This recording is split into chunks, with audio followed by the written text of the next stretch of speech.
സയൻസിനകത്ത് പിശാചില്ല, ഭൂമിയിലെ സയൻസിനകത്ത് മനുഷ്യന് ആത്മാവില്ല. Medical science कभी ये नहीं कह सकता कि बीमारियों के पीछे शैतान है, क्योंकि साइंस में या मेडिकल साइंस के अनुसार शैतान की ऐसी बातें वो नहीं जानते. എന്നാൽ നമുക്ക് ആ സത്യം ബൈബിൾ അടിസ്ഥാനത്തിൽ വിളിച്ചു പറയാതിരിക്കാൻ കഴിയില്ല. लेकिन जो हम बाइबल को जानते हैं, बाइबल को पढ़ते हैं, हम जानते हैं और हम ये ऐसा नहीं इनकार नहीं कर सकते कि शैतान नहीं है कर. ഈ ശരീരത്തിന് ഇപ്പോൾ കേടുവരുന്നത്, ഇതിന്റെ ആയുസ് 80-90 വർഷമായിട്ട് കുറഞ്ഞിരിക്കുന്നതിന്റെ പിന്നിലെ കാരണം എന്ന് പറയുന്നത് ഈ അന്തരീക്ഷമാണ്. और आप समझना है ये शरीर की जो आयु है वो कुछ 90 या 100 साल में क्यों कम हुआ, क्योंकि आपके वातावरण के कारण ऐसा हुआ. ഏലിയാവ് നമ്മെ പോലെ ശരീരമുള്ള വ്യക്തിയായിരുന്നു. അദ്ദേഹം ഇപ്പോൾ സ്വർഗ്ഗത്തിലായിരിക്കുന്നു, ഇതുവരെ മരിച്ചിട്ടില്ല. एलिया जो हमारे जैसे शरीर वाला व्यक्ति है वो आज स्वर्ग में है, अभी तक उनका मृत्यु नहीं हुआ. അപ്പോൾ എൻവയോൺമെന്റിന് മാറ്റം വന്നു കഴിഞ്ഞാൽ, സ്വർഗ്ഗത്തിന്റെ അന്തരീക്ഷത്തിലേക്ക് മാറ്റം വരികയാണ് എങ്കിൽ ഈ ശരീരം അവിടെ കേടുകൂടാതെ തുടരുമെന്നുള്ളത് വ്യക്തമാണ്. ഈനോക്ക് എത്ര ആയിരം വർഷമായി ഇന്നും മരിച്ചിട്ടില്ല. आप समझना है कि वातावरण में जब बदलाव आता है, आप वहां पर बहुत साल तक देख सकते हैं. इनोक जो है वो भी स्वर्ग में अभी तक वो मरा नहीं है. तो आपके वातावरण में बदलाव लाने से आपके शरीर में बदलाव आ सकता है. നമ്മുടെ ഈ അന്തരീക്ഷമാണ് നമുക്ക് കേടുവരുത്തുന്നത്, നമ്മുടെ ശരീരത്തിന് കേടുവരുത്തുന്നത്. हमारे वातावरण के कारण हमारे शरीर में बहुत से बीमारियां आता है. എന്നാൽ വിശ്വസിക്കുകയാണ് എങ്കിൽ നമ്മുടെ കർത്താവിന്റെ മടങ്ങിവരവ് സംഭവിക്കുമ്പോൾ നമുക്കൊരു പുതിയ ശരീരം ലഭിക്കാൻ പോകുന്നു.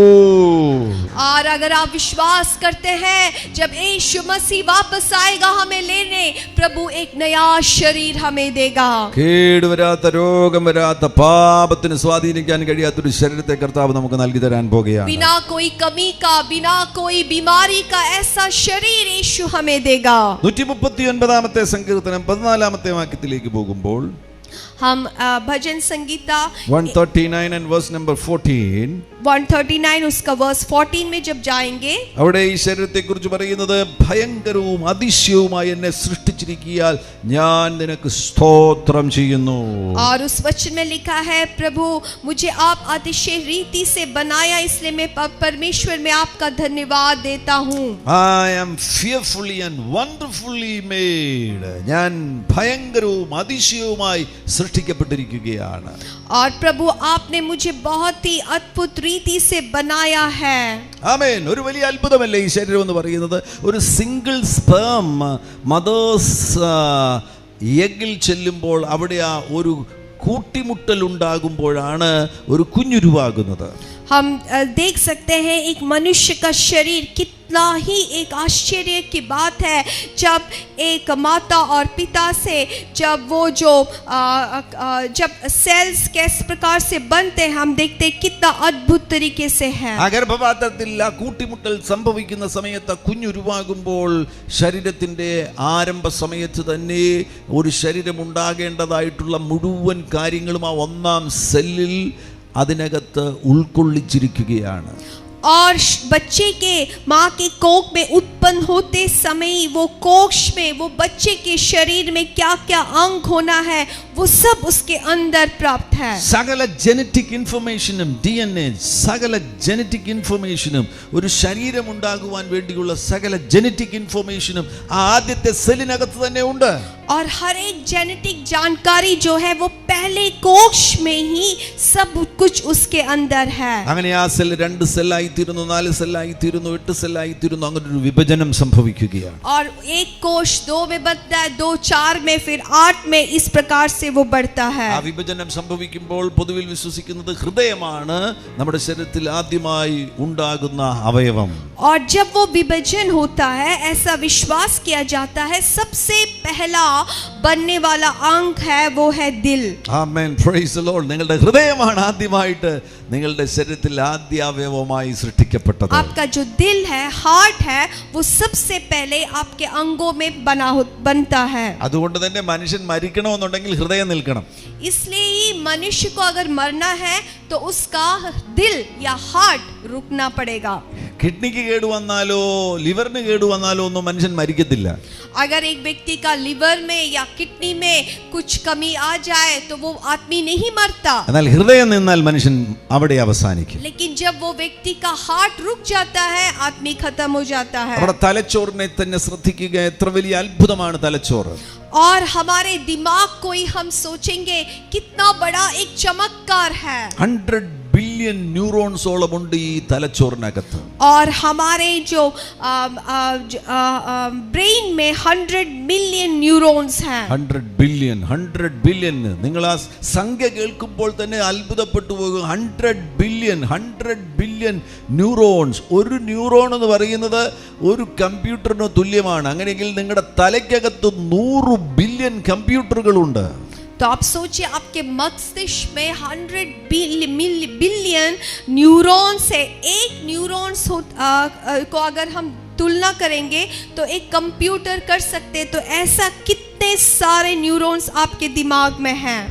ഒരു വലിയ അത്ഭുതമല്ലേ, ഒരു മഹാ അത്ഭുതമല്ലേ. നിങ്ങളുടെ തലച്ചോറ് തന്നെ ഒരു മഹാ അത്ഭുതമാണ്. आपकी जो मस्तिष्क है वही एक बड़ा चमत्कार है. എന്നാൽ സാധാരണ മനുഷ്യൻ ഇതിന്റെ 3% പോലും ഉപയോഗിക്കുന്നില്ല എന്നാണ് ശാസ്ത്രം പറയുന്നത്. लेकिन साइंस के अनुसार साधारण जो व्यक्ति है अपने मस्तिष्क का 3% भी इस्तेमाल नहीं करता. ബൈബിളിന്റെ അടിസ്ഥാനത്തിൽ ഞങ്ങൾ വിശ്വസിക്കുന്നത് ഏദൻ തോട്ടത്തിൽ ആദമായിരുന്നപ്പോൾ 100% തന്റെ തലച്ചോറിനെ ആദം ഉപയോഗിച്ചു. बाइबल के अनुसार हम विश्वास करते हैं जब आदम ईदन के बगीचे में था 100% अपने मस्तिष्क का इस्तेमाल किया. നിങ്ങളുടെ ശരീരത്തിൽ 206 അസ്ഥികളുണ്ട്. और आपके जो शरीर में कुछ 206 हड्डियां हैं. ഈ ശരീരത്തിൽ ട്രില്യൺസ് ഓഫ് സെൽസ് ഉണ്ട്. और ट्रिलियंस कोश है आपके शरीर में. ഓരോ അവയവങ്ങളും ഒരു അത്ഭുതമാകുന്നു. एक अंग आपका शरीर का वो एक चमत्कार है. ഒരു മഹാത്ഭുതമായിട്ടാണ് ദൈവം നിങ്ങളുടെ ശരീരത്തെ സൃഷ്ടിച്ചിരിക്കുന്നത്. इतने बड़े चमत्कार से आपके शरीर को परमेश्वर ने सृष्टि किया है. എന്നാൽ മനുഷ്യൻ ഈ യാഥാർത്ഥ്യങ്ങളെ തിരിച്ചറിയാതെ ഈ നല്ല ശരീരത്തെ ആവശ്യമില്ലാത്ത കാര്യങ്ങൾക്ക് വേണ്ടി ഉപയോഗിക്കുകയാണ്. അങ്ങനെ ഉപയോഗിക്കുന്നതിന്റെ പരിണതഫലവും അവൻ അനുഭവിക്കുകയാണ്. लेकिन मनुष्य नहीं जानता परमेश्वर कितने विशेष रीति से मनुष्य को बनाया है, और मनुष्य गंदे कामों के लिए, बुरे कार्य के लिए अपने शरीर को इस्तेमाल कर रहा है. മദ്യം കുടിക്കുവാൻ വേണ്ടി മനുഷ്യൻ ഈ ശരീരത്തെ ഉപയോഗിക്കുകയാണ്. और शराब पीने के लिए मनुष्य इस शरीर का इस्तेमाल करते हैं. വ്യഭിചാരം ചെയ്യുവാൻ വേണ്ടി മനുഷ്യൻ ഈ ശരീരത്തെ ഉപയോഗിക്കുകയാണ്. व्यभिचार करने के लिए मनुष्य इस शरीर का इस्तेमाल करते हैं. ഡ്രഗ്സ് എടുക്കുവാൻ വേണ്ടി മനുഷ്യൻ ഈ ശരീരത്തെ ഉപയോഗിക്കുകയാണ്. ड्रग्स लेने के लिए ये शरीर का इस्तेमाल करते हैं. മറ്റു മനുഷ്യരെ കൊല്ലാൻ വേണ്ടി മനുഷ്യൻ ഈ ശരീരത്തെ ഉപയോഗിക്കുകയാണ്. दूसरे व्यक्तियों की हत्या करने के लिए इस शरीर का इस्तेमाल करते हैं. അങ്ങനെ ലിസ്റ്റ് പറഞ്ഞാൽ തീരത്തില്ല. എല്ലാ ദുഷ്ടകാര്യങ്ങൾക്ക് വേണ്ടിയും മനുഷ്യൻ ഈ ശരീരത്തെ ഉപയോഗിക്കുകയാണ്. अगर इसका एक लिस्ट लिया जाए तो वो खत्म नहीं होगा. इसी प्रकार मनुष्य दूसरों की हानि के लिए, गंदे कार्यों के लिए इस शरीर का इस्तेमाल कर रहे हैं. അതിന്റെ എല്ലാം പരിണതഫലം മാനവകുലം അനുഭവിച്ചുകൊണ്ടിരിക്കുന്നു. और उस सब का परिणाम आज मनुष्य जाति वो झेल रहा है. എന്നാൽ നിനക്ക് ലഭിച്ചിരിക്കുന്ന ഈ ശരീരത്തെ, लेकिन आपको जो मिला इस शरीर को ദൈവത്തിന്റെ കരങ്ങളിൽ ഏൽപ്പിക്കുകയാണെങ്കിൽ, अगर आप परमेश्वर के हाथों में समर्पण करते हैं, നിന്റെ ശരീരത്തെ പരിശുദ്ധാത്മാവ് തന്റെ മന്ദിരമാക്കും. तो प्रभु आपके शरीर को पवित्र आत्मा का मंदिर बना सकता है. Temple of the holy spirit. पवित्र आत्मा का मंदिर. ഹല്ലേലൂയ. ആമേൻ. ജ്ഞാനികൾ അതാണ് ചെയ്യുന്നത്. जो ज्ञान प्राप्त करते हैं वो यही करते हैं. അവർ ഈ ശരീരത്തെ ദുഷ്ടകാര്യങ്ങൾക്ക് വേണ്ടി ഉപയോഗിക്കുകയില്ല. वो अपने शरीर को बुरे कार्यों के लिए इस्तेमाल नहीं करते, ഇതിന്റെ ഉടമസ്ഥനാകുന്ന പരിശുദ്ധാത്മാവിന്റെ കയ്യിൽ ഏൽപ്പിക്കും. लेकिन ये शरीर का मालिक कौन है? पवित्र आत्मा के हाथों में अपने शरीर को दे देता है. പരിശുദ്ധാത്മാവ് ഈ ശരീരത്തെ തന്റെ മന്ദിരമാക്കും. और पवित्र आत्मा इस शरीर को अपना मंदिर बना लेता തന്റെ है, ആലയമാക്കും. और अपना मंदिर बना लेता है, തന്റെ വാസസ്ഥലമാക്കും. अपने ठहरने का तंबू बना लेता है. തന്റെ വാസസ്ഥലത്തിൽ ഇരുന്നു കൊണ്ട് ഈ ശരീരത്തിലൂടെ പരിശുദ്ധാത്മാവ് പ്രവർത്തിക്കും. और उस वास स्थल में रहकर पवित्र आत्मा कार्य को करता है। നിങ്ങൾക്കൊരു കാര്യം അറിയുമോ, ഈ ഭൂമി എന്ന് പറയുന്നത് ശരീരമുള്ളവർക്കാണ് ദൈവം കൊടുത്തിരിക്കുന്നത്. आपको एक बात मालूम है, ये जो पृथ्वी है इस शरीर वाले व्यक्ति को बस दिया गया है। ആത്മാക്കൾക്ക് ഇവിടെ പ്രവർത്തിക്കുവാൻ അനുവാദമില്ല. कोई भी आत्मा इस शरीर में कार्य नहीं कर सकता। ഒരു ദുഷ്ട പിശാചുക്കൾക്കും, അവരെല്ലാം ആത്മാക്കളാണ്, അവർക്ക് ഇവിടെ പ്രവർത്തിക്കാൻ യഥാർത്ഥത്തിൽ അനുവാദമില്ല. शैतान को, दुष्ट आत्माओं को इस धरती में कार्य करने का अधिकार नहीं है। എന്നാൽ അവർ പ്രവർത്തിക്കുന്നത് എങ്ങനെയാണ്? മനുഷ്യരിലൂടെയാണ് അവർ പ്രവർത്തിക്കുന്നത്. लेकिन वो किस प्रकार से काम करते हैं? वो मनुष्य के शरीर को इस्तेमाल कर कर करते हैं। ഒരു ദൈവദാസൻ പറയുകയാണ്, ശരീരമുള്ള ഒരു ഈച്ച ശരീരമില്ലാത്ത പിശാചിനേക്കാൾ ശക്തിയുള്ളതാണ് ഭൂമിയിൽ. एक परमेश्वर का दास कह रहे थे कि शरीर वाला एक मक्खी जो है वो शैतान जिसका शरीर नहीं है उससे भी बढ़कर है। ദൈവമക്കൾക്ക് ഈ സത്യം അറിയത്തില്ല. लेकिन परमेश्वर के जन इस सच्चाई को नहीं समझते, അവർ പിശാചിനെ പേടിച്ച് പേടിച്ച് ജീവിക്കുകയാണ്. क्योंकि परमेश्वर के जन शैतान से डरते हैं। നിനക്ക് ശരീരമുണ്ടെങ്കിൽ, अगर आपके पास शरीर है നിനക്ക് അവകാശമുള്ളതാണ്, നിനക്ക് ഭരിക്കുവാനുള്ളതാണ് ഈ ഭൂമി എന്ന് പറയുന്നത്. तो आपको समझना है कि आपको अधिकार दिया गया है, आपके अधिकार में इस धरती में आपको रखा है। ഈ പ്രപഞ്ചത്തിലെ ഏറ്റവും വലിയ പിശാചിനെക്കാട്ടിലും ശരീരമുള്ള നീ ശക്തനാകുന്നു. आपको समझना है इस संसार के सबसे बड़ा दुष्ट आत्मा हो, लेकिन उससे भी बढ़कर आप में अधिकार दिया है, क्योंकि आपके पास एक शरीर है। ഭൂമിയിൽ ഭരിക്കുവാൻ നീ ആകുന്നു വിളിക്കപ്പെട്ടിരിക്കുന്നത്. इस धरती में अधिकार करने के लिए प्रभु ने आपको बुलाया है। നിന്റെ ശരീരത്തെ പരിശുദ്ധാത്മാവിന്റെ കരങ്ങളിൽ കൊടുക്കുകയാണ്. इसलिए आपके शरीर को पवित्र आत्मा के हाथों में दे दे। നീ ആത്മാവിൽ ഭരണം നടത്തുവാൻ പോകുന്നു. तब आप आत्मा में शासन करोगे। നിന്റെ കണ്ണിലൂടെ പരിശുദ്ധാത്മാവ് നോക്കാൻ പോകുകയാണ്. आपके आंखों के द्वारा पवित्र आत्मा देखने जा रहा നിന്റെ है। ശബ്ദത്തിലൂടെ പരിശുദ്ധാത്മാവ് ജനത്തോട് സംസാരിക്കാൻ പോകുകയാണ്. आपके आवाज को इस्तेमाल करते हुए पवित्र आत्मा कार्य करेगा। നിന്റെ കൈകളിലൂടെ പരിശുദ്ധാത്മാവ് ആയിരങ്ങളെ സൗഖ്യമാക്കുവാൻ പോകുന്നു. आपके हाथों के द्वारा पवित्र आत्मा हजारों को चंगाई देगा। വിശ്വസിക്കുന്നവർ കരങ്ങൾ അടിച്ച് കർത്താവിനെ സ്തുതിക്കുക. जो लोग विश्वास करते हैं अपने हाथों को उठाते हुए परमेश्वर की महिमा നിങ്ങളുടെ करें। ശരീരത്തെ പരിശുദ്ധാത്മാവിന് വിട്ടുകൊടുക്കുക. अपने शरीर को पवित्र आत्मा के लिए छोड़ दे। ശരീരം ഉപയോഗിച്ച് ദൈവത്തെ സ്തുതിക്കുക. अपने शरीर को इस्तेमाल करते हुए परमेश्वर की आराधना करे। ശരീരത്തിലൂടെ ദൈവത്തെ മഹത്വപ്പെടുത്തുക. अपने शरीर से परमेश्वर की महिमा करे। ഹല്ലേലൂയ. हालेलुया। ഞാൻ മുന്നോട്ട് പോകട്ടെ. നമ്മൾ പ്രധാനപ്പെട്ട ഭാഗത്തേക്ക് വരികയാണ്. ഈ ശുശ്രൂഷകൾ ആന്തരിക സൗഖ്യ ശുശ്രൂഷകളാകുന്നു. അതിനാൽ മനുഷ്യന്റെ ഘടനയിലെ ഏറ്റവും പ്രധാനപ്പെട്ട ഭാഗമാകുന്ന സോൾ, പ്രാണനെ കുറിച്ച് നമ്മൾ പഠിക്കുവാൻ പോകുന്നു. പ്രാണന്റെ സൗഖ്യമാകുന്നു ആന്തരിക സൗഖ്യം.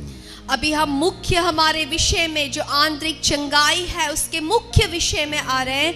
हम अपने प्राण के बारे में अभी सीखने जा रहे हैं। ശരീരത്തെ കുറിച്ച് കേട്ടു, ആത്മാവിനെ കുറിച്ച് കേട്ടു. आपके शरीर के बारे में सुना, आपके आत्मा के बारे में सुना। പ്രാണനെ കുറിച്ച് നമുക്ക് പഠിച്ചു തുടങ്ങാം. आइए अभी हम अपने प्राण के बारे में सीखेंगे, ഇനി വിശാലമായി വിശദമായി നമുക്ക് പഠിക്കേണ്ടിയിരിക്കുന്നു. क्योंकि इसमें बहुत गहराई से पढ़ने की जरूरत है। നിങ്ങൾ ശ്രദ്ധിക്കുകയാണെങ്കിൽ അത്ഭുതങ്ങൾ നിങ്ങളിൽ സംഭവിക്കുവാൻ പോകുന്നു. अगर आप ध्यान से सुनेंगे आपके जीवन में परमेश्वर अद्भुत कार्यों को करेगा। നിങ്ങളുടെ പ്രാണൻ സൗഖ്യമാകുവാൻ പോകുന്നു. आपके प्राण को प्रभु चंगा करेगा। ആന്തരിക സൗഖ്യം സംഭവിക്കുവാൻ പോകുന്നു. आपके आंतरिक चंगाई को आप प्राप्त करोगे। ആമേൻ. പ്രാണനില് 3 പ്രധാനപ്പെട്ട ഘടകങ്ങളുണ്ട്: മൈൻഡ്, വിൽ ആൻഡ് ഇമോഷൻസ്. हमारे प्राण में 3 भाग है, मन, इच्छा और भावना।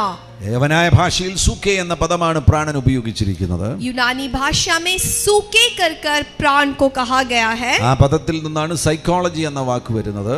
और उस पद से साइकोलॉजी आता है।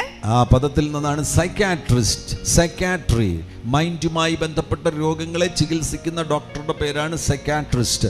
സൈക്കാട്രി എന്ന പേര് വരുന്നത് സൂക്കെ എന്ന വാക്കിൽ നിന്നാകുന്നു. और उस पद से साइकाट्री, जो मन के संबंध में जो चिकित्सक है उसको साइकाट्रिस्ट कहते हैं। നമ്മുടെ പ്രാണനിൽ പ്രധാനമായും മൈൻഡ്, വിൽ, ഇമോഷൻസ്, മനസ്സ്, ഇച്ഛാശക്തി, വികാരങ്ങൾ എന്നീ 3 ഘടകങ്ങളുണ്ട്. और हमारे प्राण में मन, इच्छा, भावना, ये 3 भाग है. എന്നാൽ കുറെ കൂടെ വിശദീകരിക്കുകയാണെങ്കിൽ നിങ്ങളുടെ ഇന്റലക്റ്റ് നിങ്ങളുടെ പ്രാണനിലാകുന്നു, നിങ്ങളുടെ ക്രിയേറ്റിവിറ്റി നിങ്ങളുടെ പ്രാണനിലാകുന്നു, നിങ്ങളുടെ മെമ്മറീസ് നിങ്ങളുടെ പ്രാണനിലാകുന്നു, നിങ്ങളുടെ പേഴ്സണാലിറ്റി നിങ്ങളുടെ പ്രാണനിലാകുന്നു, മോട്ടിവേഷൻ, സബ് കോൺഷ്യസ്, അങ്ങനെ തുടങ്ങി വിവിധങ്ങളാകുന്ന ഘടകങ്ങൾ നിങ്ങളുടെ പ്രാണനിലുണ്ട്.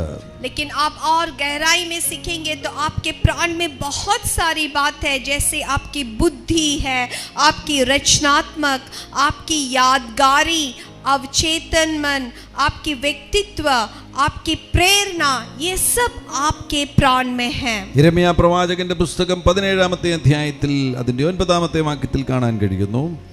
और हम देख सकते हैं यिर्मयाह के किताब उसके 17:9 ഹൃദയം എല്ലാറ്റിലും കപടവും വിഷമവും ഉള്ളത് അതാരാഞ്ഞറിഞ്ഞവൻ ആർ എന്നവിടെ പ്രവാചകൻ ചോദിക്കുന്നു. और वहाँ पे लिखा है यिर्मयाह के किताब में कि जो हमारा जो मन है सबसे कपट से भरा हुआ है और उसको कौन साफ तरीके से जान सकता है. ഈ പദവും ശ്രദ്ധിക്കണം. ബൈബിളിൽ ഹൃദയം ഹൃദയം ഹൃദയം ഹാർട്ട് ഹാർട്ട് എന്ന് വരുന്ന സന്ദർഭത്തിൽ ശരീരത്തിന്റെ അവയവമാകുന്ന ഹൃദയം എന്ന അർത്ഥത്തിലല്ല ഭൂരിഭാഗം സ്ഥലങ്ങളിലും രേഖപ്പെടുത്തിയിരിക്കുന്നത്. आपको समझना है बाइबल में कई बार प्राण प्राण या दिल दिल मन कर आता है, तो उसमें कभी नहीं सोचना आपके जो शरीर का अंग हार्ट है उसके बारे में कहा गया है. കാർഡിയ എന്ന വാക്കാണ് യമനായ ഭാഷയിൽ പുതിയ നിയമത്തിൽ നമുക്ക് ഹൃദയത്തിന് കാണുവാൻ കഴിയുന്നത്. और कार्डिया करके जो शब्द है यूनानी भाषा जिसको हार्ट के लिए दिल के लिए दिया गया है. എബ്രായ ഭാഷയിൽ പഴയ നിയമത്തിൽ ലെബൻ ലബാബ് എന്ന വാക്കാണ് ഹൃദയത്തിന് കാണുവാൻ കഴിയുന്നത്.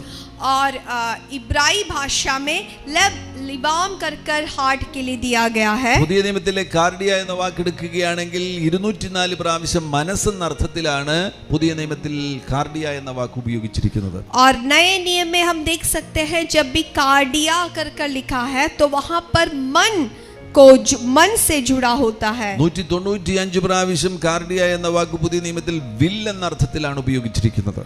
और कई बार में वहां पर विल कर भी उसको संचेतन किया गया है. 166 പ്രാവശ്യം പുതിയ നിയമത്തിൽ കാർഡിയ എന്ന വാക്ക് ഇമോഷൻസ് വികാരങ്ങൾ എന്ന അർത്ഥത്തിലാണ് ഉപയോഗിച്ചിരിക്കുന്നത്. और 166 टाइम उसको भावना के रूप में कहा गया है. 257 പ്രാവശ്യം 257 ടൈംസ് പുതിയ നിയമത്തിൽ കാർഡിയ എന്ന വാക്ക് ഉപയോഗിച്ചിരിക്കുന്നത് ഹോൾ ഇന്നർ പേഴ്സൺ എന്ന അർത്ഥത്തിലാണ്, അകത്തെ മനുഷ്യൻ എന്ന അർത്ഥത്തിലാണ്. और 257 बार जब प्राण कर जो कार्डिया करके जो शब्द को लिखा है उसको व्यक्तित्व से मिलाया गया है.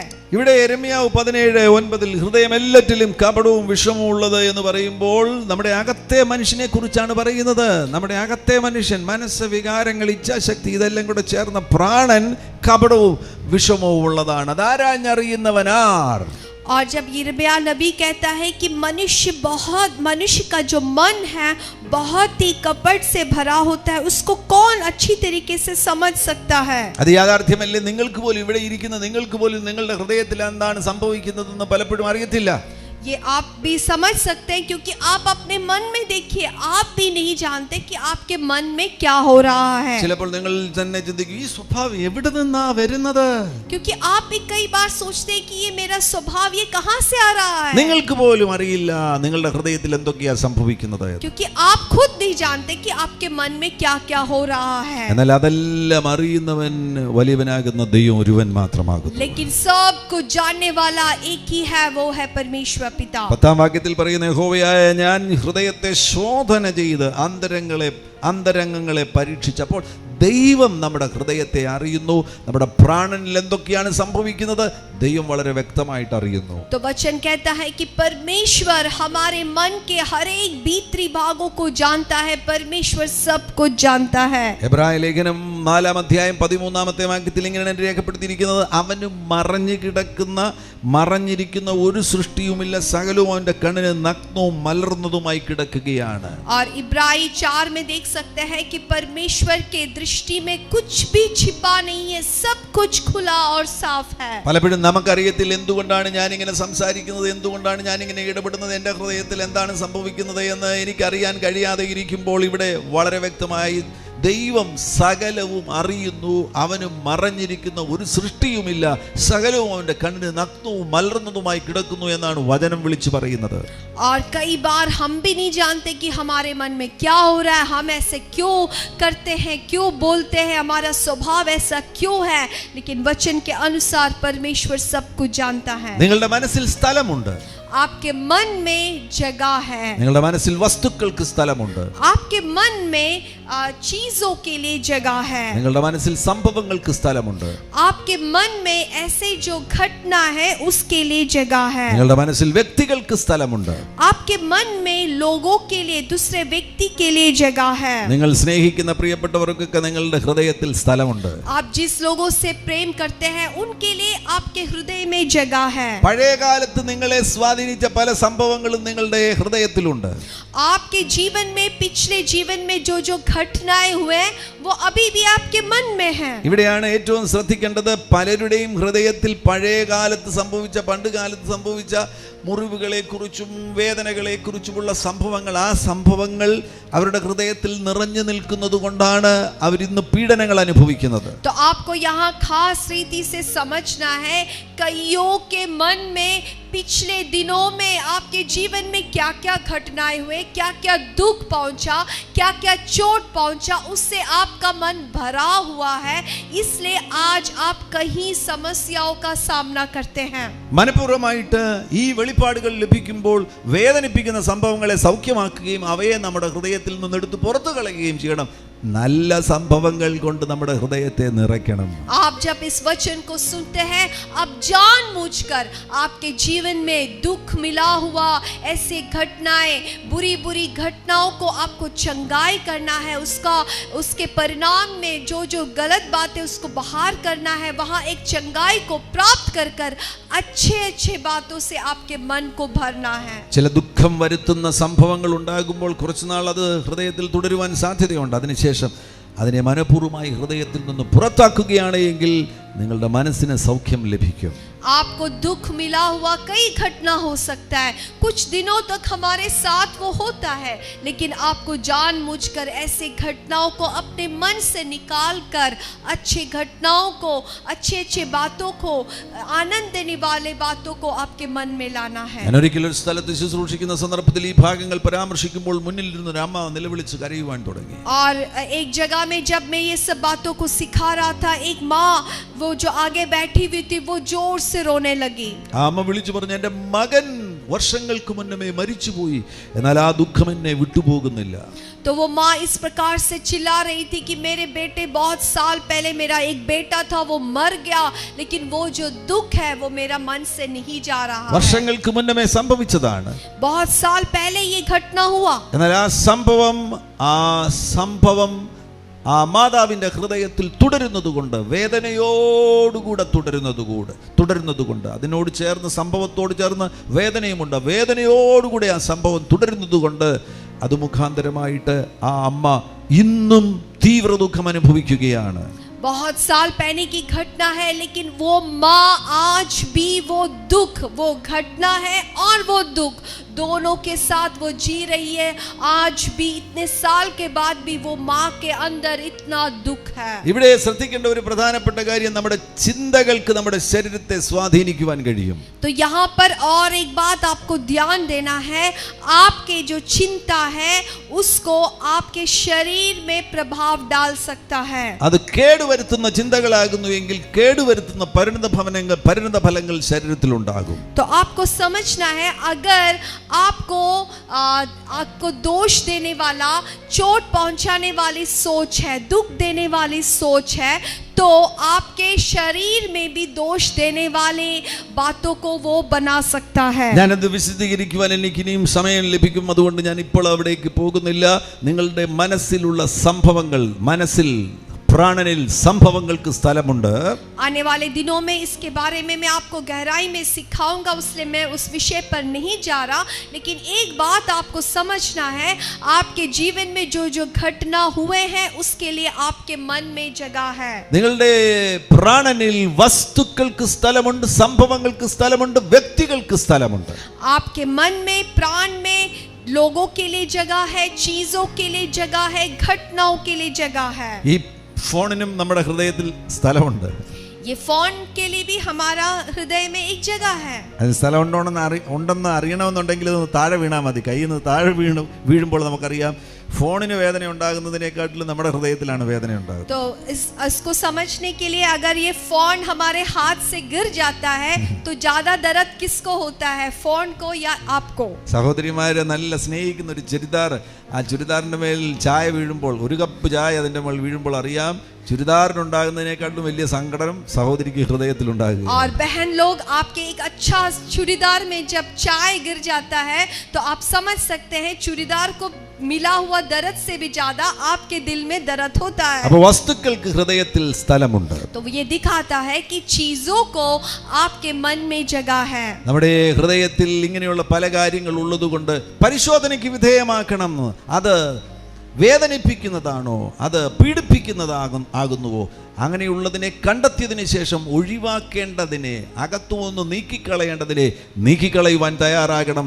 നീക്കിക്കളയുവാൻ തയ്യാറാകുകയാണെങ്കിൽ ആന്തരിക സൗഖ്യം സംഭവിക്കും. तो आपको ये जरूरत है कि आपके मन में ऐसी बातों को जांचना है. क्या मेरे जीवन में कई ऐसे दुख है, कई ऐसी घटनाएं हैं, उसको समझने के बाद जो बातें आपके हृदय से बाहर निकालना है उसको बाहर कर देना है. പ്രാണനിലുള്ള മൂന്ന് ഘടകങ്ങളാകുന്ന മനസ്സ്, വികാരങ്ങൾ, ഇച്ഛാശക്തി, അതിൽ മനസ്സിനെ കുറിച്ച് ചില കാര്യങ്ങൾ പറഞ്ഞതിന് ശേഷം ഇന്ന് ഞാൻ പ്രാർത്ഥിച്ച് അവസാനിപ്പിക്കുവാൻ പോകുകയാണ്. और हमारे प्राण में मन, इच्छा और भावनाएं हैं.